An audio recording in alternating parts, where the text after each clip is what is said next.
বছর জুড়ে কিছু দিন আসে যে দিনের অপেক্ষায় থাকি আমরা সারা বছর এবং প্রিপারেশনটাও থাকে অনেক বড়।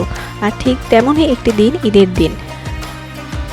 সময় অনেক পেরিয়ে গিয়েছে, কিন্তু নানান ব্যস্ততার কারণে ঈদের ভিডিওটি ঠিক সময় মতো আপলোড করতে পারিনি। তারপরে কিছু সুন্দর মুহূর্ত থাকে যেগুলো সময় পেরিয়ে গেলেও অনুভব করতে অনেক ভালো লাগে।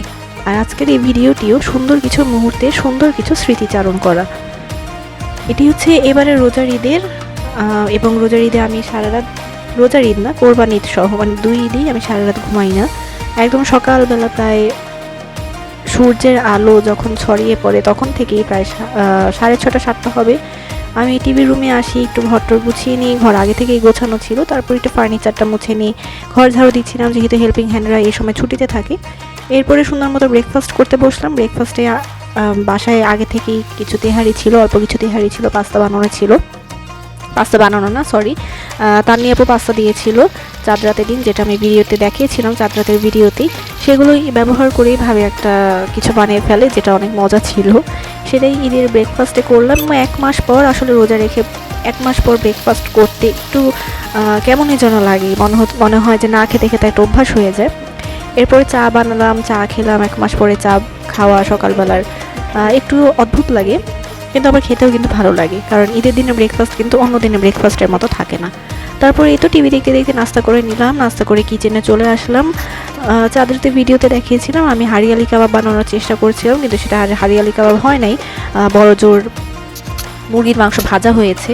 এবং যেটাই হয়েছে আলহামদুলিল্লাহ অনেক মজা ছিল।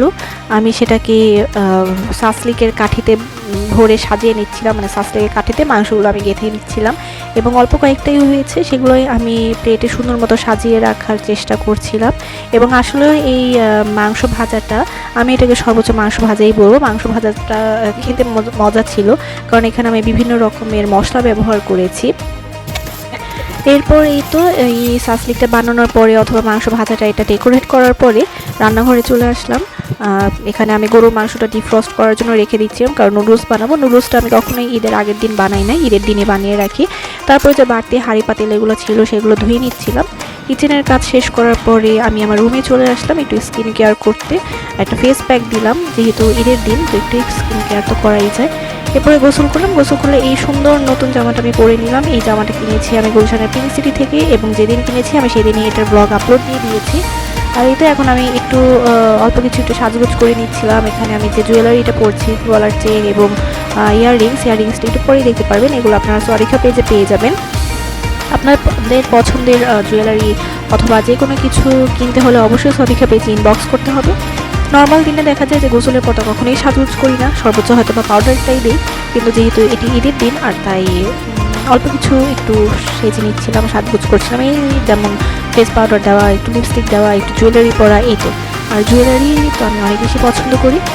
1 মাস পার হয়ে গেল, ঈদের দিনের কথাগুলো মনে করতে কিন্তু অনেক ভালো লাগে। আর তাই আমি আশা করবো আপনারা কমেন্টের মাধ্যমে জানাবেন যে আপনাদের ঈদ কেমন গেল। আর এই তো আমি রেডি হয়ে নিলাম।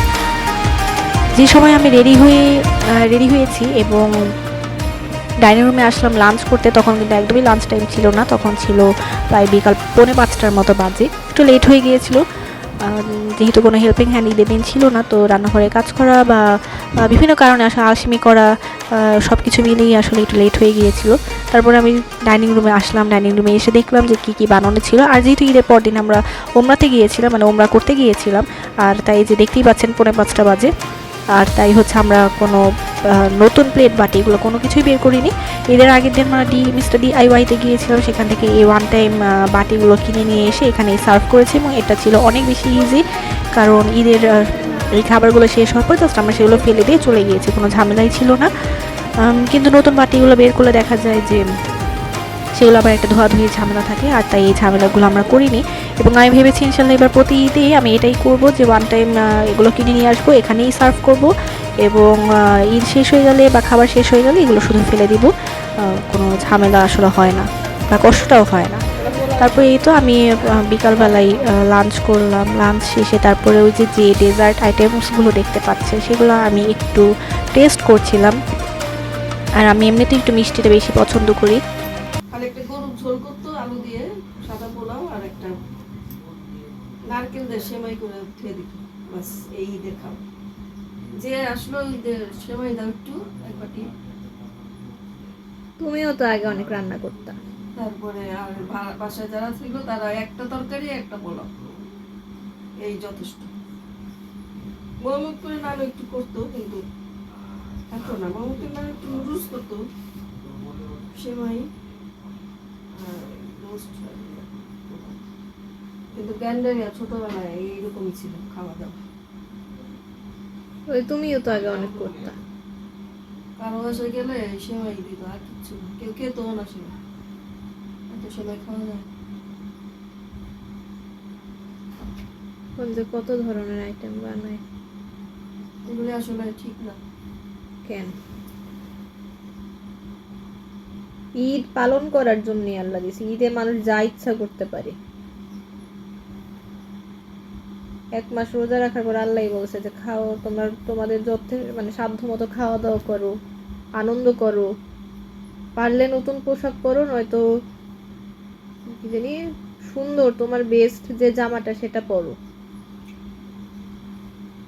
আমি আর আম্মু আগেকার ঈদের সেলিব্রেশন নিয়ে কথা বলছিলাম, যে আগে মানুষ কিভাবে ঈদ সেলিব্রেট করতো, আর সেই ক্লিপসটাই আমি অডিওটা মিউট না করেই আমি দিয়েছি। জাস্ট কী কথা বলছিলাম, আমরা কীভাবে মানুষ আগে ঈদ সেলিব্রেট করতো, সেটা যেন পরবর্তীতে আমি ভিডিও দেখলে যেন আমার মনে হয় বা আমি জানতে পারি, সেজন্য। তো আমি বসে বসে মেহেদি দিচ্ছিলাম, এরপরে সন্ধ্যা হয়ে গেল, নাস্তা করলাম, চাটা খেয়ে তারপর কিছু ছবি তুললাম। আর এই তো রাত্রেবেলা একটু লাইভে আসছিলাম, সদিকা পেজ থেকে লাইভে এসেছিলাম, যেটা আমি প্রতি ঈদেই করার চেষ্টা করি। আর এইভাবেই আমাদের ঈদের দিনটা সুন্দরভাবে কেটে গেল আলহামদুলিল্লাহ। তো আজকের ঈদের প্রোগ্রাম এখানেই শেষ করছি। সবাই ভালো থাকবেন, আল্লাহ হাফেজ।